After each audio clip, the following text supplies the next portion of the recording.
We are very excited about today's show, and before we begin, we've got Jessie Ledoux with our product feature of the week. Jessie, tell us what you got for us.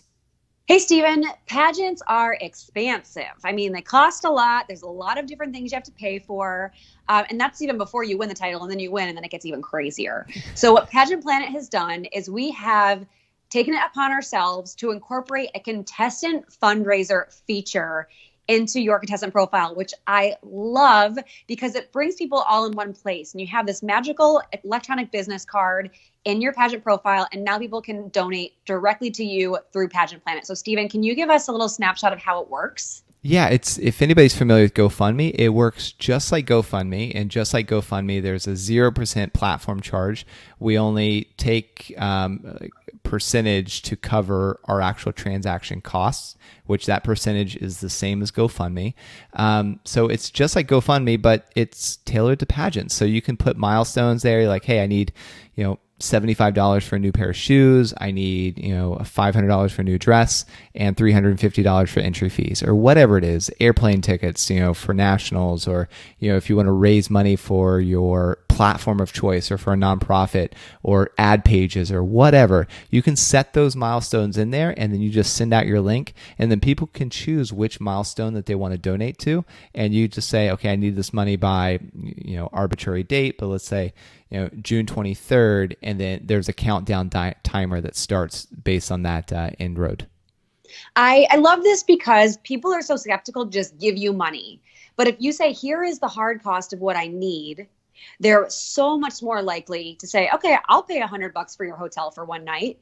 And here's a hack for you, because a lot of people that are fundraising for their pageant, it's usually for like an entry fee. So you can't really quantify what it's for. It's like, hey, it's just my fees. And nobody wants to give to your fees. But if you know that if you raise, like, you're going to spend X amount of dollars on your plane ticket, just roll that into that pageant fee. So instead of saying you're paying for pageant fees, you're paying for my pageant flight, because you'd be paying for that already. So just a tip for how you can kind of maneuver that from the marketing perspective. Stephen, is there a site or somewhere they can go with a lot of frequently asked questions that will clarify anything that they still have questions on now?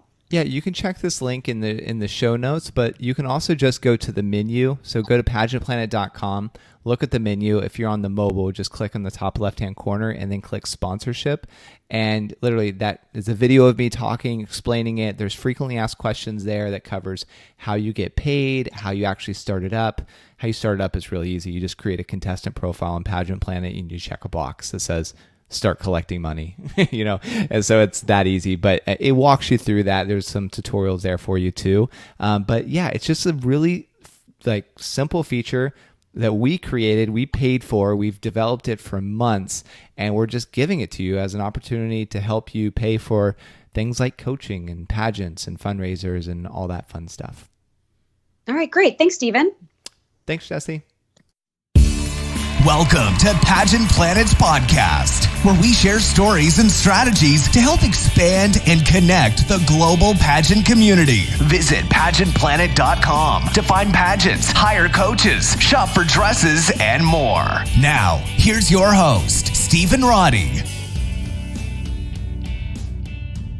Welcome, everyone, to another episode. Today, Jessie and myself, we are going to be discussing 3 ways you can use pageantry to land your dream career. So, Jessie, set the stage for us. Stephen, we are constantly fighting the good fight to prove to the world that pageants are a positive thing, despite what the rest of society wants to tell themselves. Yep. And uphill battle pageant sometimes. leaders, what's that? Uphill battle sometimes. Oh, I was like, oh my gosh, we got to start recording all over again, but we're golden. So people that are listening, this is the behind the scenes. Sometimes you're like, okay, wait, we got to do this again. So that's what I thought was happening, but we're golden. We're golden. Yeah, we're golden. So, okay, here's to the pageant haters. They don't like pageants because people get judged, but yet they do nothing but judge our industry, which sounds really reasonable. Mic drop moment. Yeah, I actually, even in my outline, I put the eye roll emoji. That's what I was feeling when I wrote this. But it's good perspective. Right? Yeah. The results speak for themselves, though. Pageant contestants aren't afraid to face their fears. They stand up for their beliefs and are doing what seems impossible in 2019. And that is, which is terrible to say, they have actual interpersonal and true communication skills. What? That is disintegrating so quickly in society, and yet pageant girl after pageant girl are killing it time and time again. Yeah. Okay, So, I'm off the soapbox. yeah. Okay. Done. All right. So one of the biggest arguments we have Boy, is that was a long dramatic pause, wasn't it? It was. So we've been doing this biography. I'm out of practice for like the coaching podcast. I know. This is a hot mess. Maybe we should just delete and start again. No, I'm just joking. We're pushing Oh through. my gosh. Plowing through. Okay. So with that, like, let's get back to today's topic. Okay. Start again. One of the biggest arguments we have is the tangible skills, many of which I just mentioned, the interpersonal skills, communication skills that pageants afford its participants. And Stephen, like, who are some of your opinion, the most successful pageant alums that you could think of? I mean, just kind of off the top of my head, we got like Vanessa Williams, former Miss America, like Oprah competed in a pageant, Rihanna, Demi Lovato, and then we have like, more present day Olivia Culpo, who's now like a world famous model, TV host, has her own line at Express. Halle Berry, Oscar award winner, Judge Faith Brown, like she was a Miss Louisiana. She's an attorney and she's a TV judge. Gretchen Carlson, before she was an officer at Miss America, which now she just recently stepped down. She was a household name on Fox. Kristen Chenoweth, a Tony Award winner performer. And there's like so many others. Well, and you look at that list too, and it covers so many different industries. Like if you want to be in the entertainment industry, Olivia's crushing it. If you want to be in Hollywood, Halle Berry, like we don't need to say anything else about Halle Berry. She's phenomenal. Faith Brown, successful attorney. Gretchen Carlson, broadcast journalist. Kristen Chenoweth, Broadway performer. I mean, it runs the gamut of success. It really does. Yeah, it really touches on all spaces there. So yeah, you can really leverage pageantry to get your dream job, in case in point. Yep. So the first step in using pageantry to find your dream career, to get your dream career, is what I will say is notoriety. And will winning most pageants get you 100,000 followers overnight? Likely not. However, it may land you some local newspaper clippings, social media shout outs from friends, businesses, etc. And all of those can aid in your, what I'm going to call your Google ability, and get those all important doors open for you. Like if someone recognizes your name, there's like an instant intrigue that goes with that. And if they know about your accomplishments, there's even more intrigue. So if you want to attend the biggest fundraiser peppered with local or national celebrities, it certainly helps to have a title under your belt that you can lean on when you call and ask to be part of it. Yeah, and there's a great book I'd like to recommend to piggyback on this. It's called Trust Me, I'm Lying. And it's all about marketing and how to leverage the media press that you are currently getting on a local level to get it for more and more media coverage and to open up other doors of opportunity. So it's a really great book to show you how to leverage that. And, as kind of a case in point, like if I would have called a pageant before I started Pageant Planet, or even before I grew Pageant Planet, and said, hey, I want to do a social media takeover at your event, and most people would have laughed or not even responded to my email or text messages or whatever. And now I can say like, hey, I'm Stephen Roddy, owner of Pageant Planet, and I want to come to your pageant. And normally they're like, oh my gosh, like absolutely come, like we'll pay your expenses and give you extra and all that stuff. So it's because there's a track record of success, I now add value to their event, like you add value when you're wearing that crown and you're the reigning title holder. So with each of these three tools, we're going to tell you how it helps. And we just mentioned the ability to open those doors and to gain instant street cred. And then the task associated that you can do right now to help you push in that direction.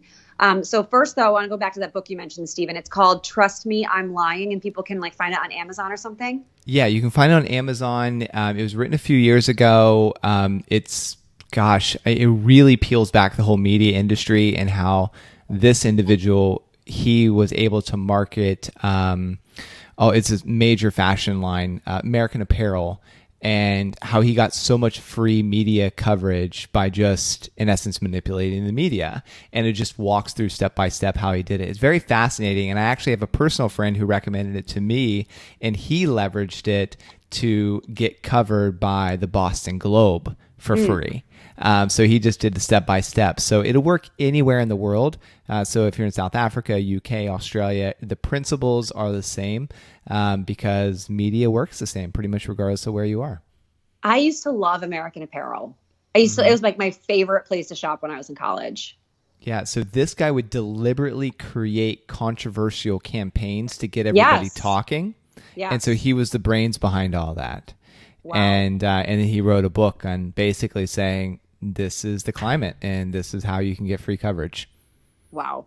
Yeah, it's pretty Okay. interesting. Pretty interesting. gonna- All right, so Alexa, order. Trust me, I'm lying. Anyway, okay, so here's order. the task Trust me, I'm associated with. lying.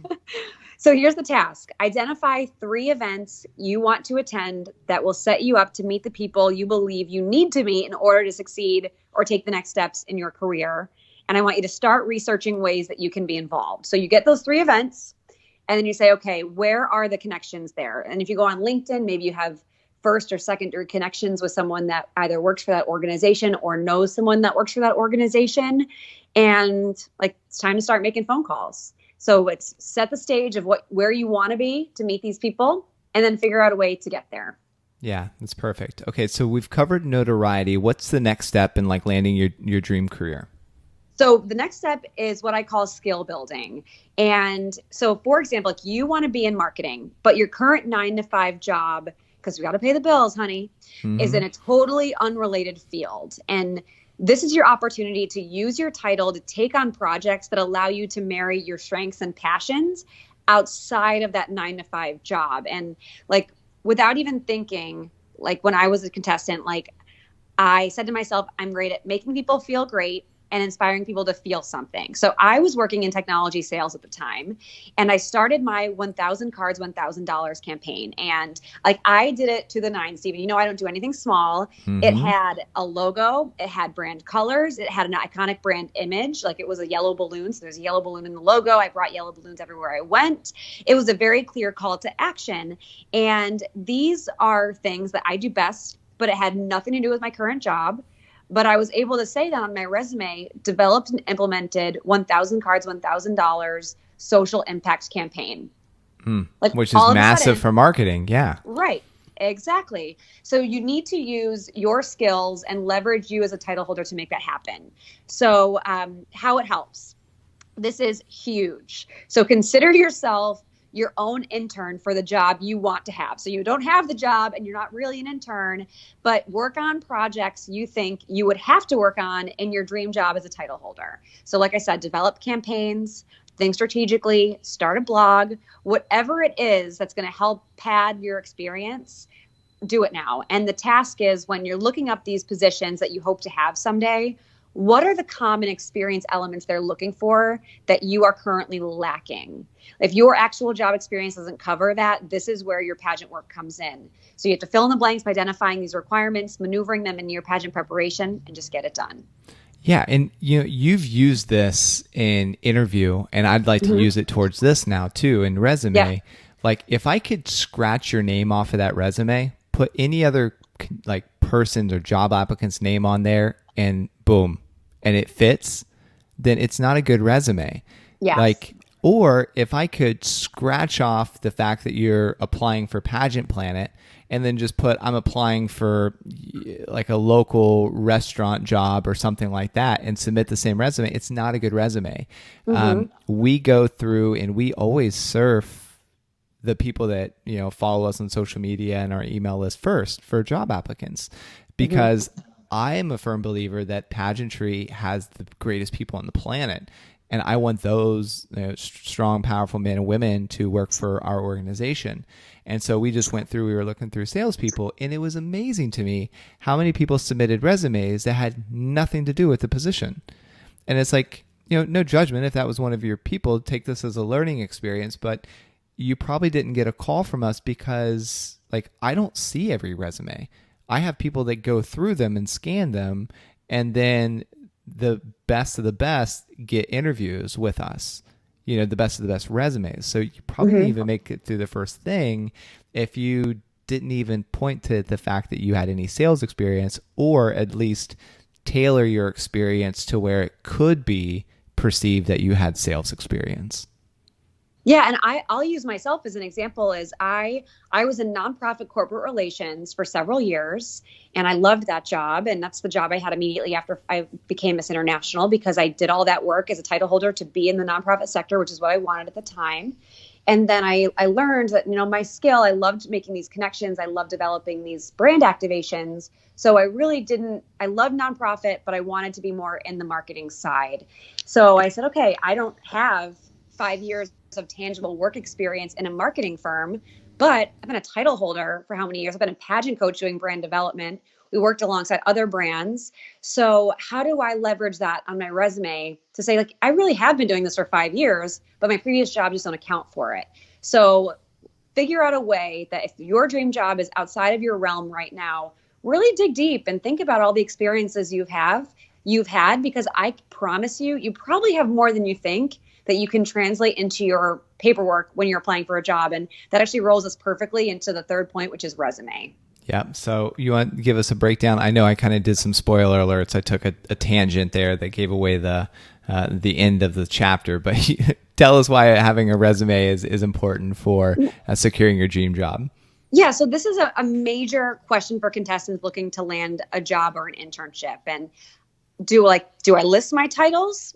Do I not list my titles? And I personally chose not to, but I extracted my experiences and listed those. And my BFF, she's actually a former Miss America's Outstanding Teen, Maria DeSantis. She did the same, which is like low key where I got the idea. Like, she was trying to be an accountant at PricewaterhouseCoopers at the time in New York City, and like putting Miss America's Outstanding Teen on the resume probably wasn't the right fit for that company. So instead of saying that, she said her experience was a national spokesperson for Children's Miracle Network, traveled to 35 states to speak about the importance of music education. And like, who's gonna get a resume like that and not be at least like the interest is piqued, right, and not clouded by anything else? And here's how it helps, because it gets kind of convoluted there, is like, you never know who's screening resumes, like Steven just said, and what kind of bias they have, because HR people are people too. And like we talked about in the very beginning of this podcast, people can be judgy, and you just never know who's going to come across and who's going to have that opinion. But honestly, like, what a waste to not include all the amazing things you do and have done. And it's always, and I repeat, always better to be able to explain your pageant ties in person than being written off before you step into the interview room, if you get there at all. Yeah. And I mean, there's case in point where you said is I have friends in the corporate area who prior to meeting me say they just don't even consider girls that compete in pageantry because of the stereotype, like high maintenance, all those kinds of things, which you and I know it's not true. It's baloney, actually. Yeah, but that's the stereotype, and that's based on Hollywood, not necessarily anything any one person has done. You see things like Miss Congeniality or just stories or like songs about pageantry or whatever.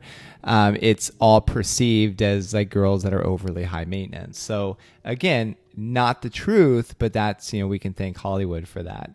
So that was probably a kind of a clutch your pearls moment, as you would say, wasn't it? Like when they say, don't put your pageant experience on the resume. I think it probably was, and I hope there are no clutch pearls, but that is the reality. And the expectation is if your title itself outshines any work you actually did, in which case I encourage you to like move along, sister. Like if someone's going to see it and be like, well, she does all of this amazing stuff, but she's also Miss America. Ill. Like, no. Next. All right. What kind of tasks do you have for them based on all these resume tips that you've given them?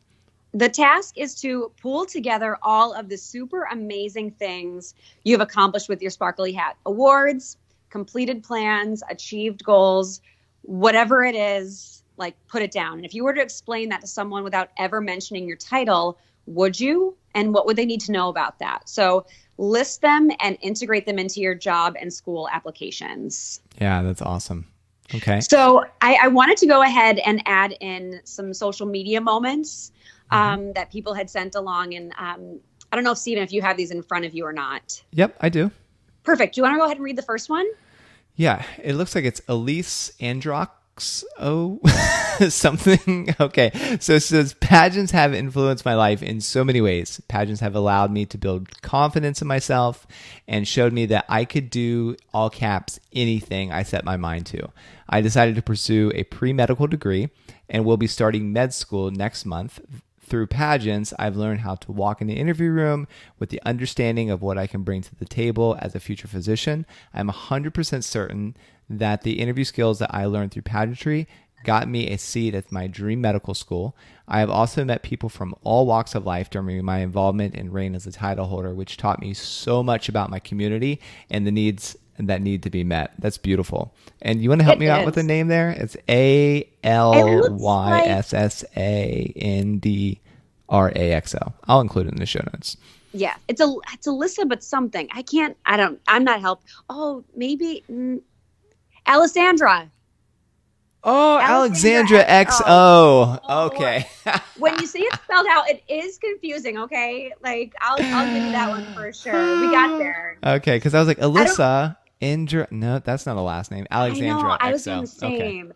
Okay. I don't know if you're watching The Bachelorette this season with Hannah Brown. Steven, are you? And we're not watching. Yep. So this exactly reminds me of last week's episode where she was trying to figure out the Boston Tea Party slogan, the no taxation without representation. It's like no representation without. And she kept going and she finally got there. That was us just then. Yeah, that was us. Oh, she's funny. She's a hoot. She's killing it. Side note, she's one of my favorites ever. Yeah, because she's just so real, and yeah, everybody relates with her. Like, oh yeah, I totally have felt that, or awkward like that, or whatever. So. Yep. Okay. So the next social media moment is from, I love this handle personally. It's Poetic Spaghetti. And she says, I am a political organizer that has to be very comfortable speaking in front of people and asking people for help, volunteering, donating, etc. Pageants have helped me so much in both of these areas. I've improved my public speaking skills through pageant interview and onstage question, and learning how to get sponsors for my state competition helped when I had to start asking people for money in my new job. Love it. Nice. And then we have one more for Mackenzie.Etchhorn. She said, the interview portion of pageantry helped me secure a volunteer position at my local hospital, which I plan to use to become an obstetrician and a gynecologist in the future. Wow. Real life experience. I mean, this is what it's all about, because we talk about the fact that I guess I just summarize it, Stephen, if you're cool with that. Can you take us home? Yeah, bring us home. All right. So one contestant out of thousands that compete for major titles will win. And maybe it will be you, which would be phenomenal. But the likelihood that you'll be able to live off your pageant riches, which is like an LOL, like who has pageant riches, for the rest of your life is slim to none. So it's time to start thinking about the next phase of your life. And why not use the hobby and passion you spend a significant amount of time on already to help you get there? Yeah, this is beautiful. And as you're going through your development phases and all that, and especially when you're young, I had some mentors tell me that from 0 to 30, you're just figuring out what's going on. You just don't even know. And it's from 30 to 60 are your accumulation years. You accumulate wealth, you accumulate contacts, you accumulate wisdom, and then your 60 years and on, you give it back to the next generation to help them. So pageantry gives you this beautiful foundation that, as Jesse said, you're not going to walk away with $1 million. However, you will walk away with the skill set that, if properly applied, could generate you millions for the rest of your life. So, can I jump in for please. One more anecdote? Yeah. It's your favorite story of all time, Stephen. So when I first came on board as Queen of Coaching, it was like Murphy's Law. It was just trouble after trouble. And one contestant, I'm interviewing her, and this is no shade at all. This is just to crack up a little bit about it. And I was like, tell me, she had a wall up, and I was like, what the heck is going on? Why do you really want to do this? She goes, honestly, I want to be rich. And I cracked up, and I felt she was a brand new contestant. I was like, girlfriend, I love it. It's not the norm. So yes, you're absolutely right, Stephen, that these are skills that are going to get you a pageant title. Yes. And they're going to set you up for success in the long term, but it's not the pageant that's going to make you rich. It's how you use these skills to eventually get there. So I love that you said that. Yeah, 100%. Well, thank you all for listening. If you've received any benefit from this show, or for ones previous, please consider giving us a 5-star review. It might seem like a small action, but it really does help us keep the show going. Want to become a part of pageant history? Create a free contestant or business profile on pageantplanet.com to unlock hidden features and connect with other experts throughout the world.